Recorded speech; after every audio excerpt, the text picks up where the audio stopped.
God utilizes Gentile nations to push forward his salvation agenda.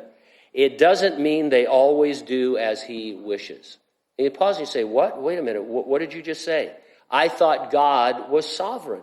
Well, of course God is sovereign, but we need to define what that means. There is no one single definition of the sovereignty of God that all theologians would agree with. In fact, that definition usually comes out of their theology.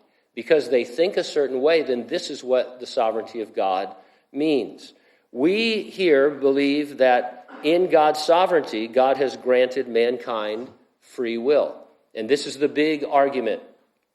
The debate is whether there is any room for genuine free will in the way God exercises his sovereignty.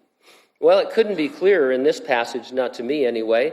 The Assyrians exercised free will because they exceeded God's directives, and God dealt with them accordingly. None of that interrupted God's plan or thwarted his will.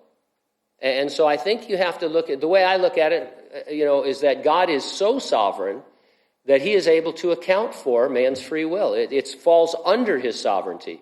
The other viewpoint, there's lots of viewpoints, but the other viewpoint, the popular one, is that God is so sovereign that nothing can happen that isn't meticulously determined ahead of time, or God is no longer sovereign.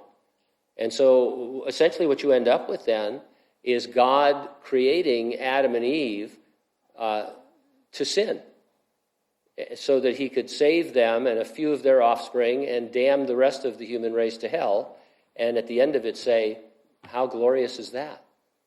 And so the Bible says that we were created in the image of God, and God is a free will being, and we are free will as well. And there's all kinds of arguments about what kind of free will and how limited it is and all that, but God is sovereign enough to overcome mankind's going beyond his boundaries and still accomplish his purposes.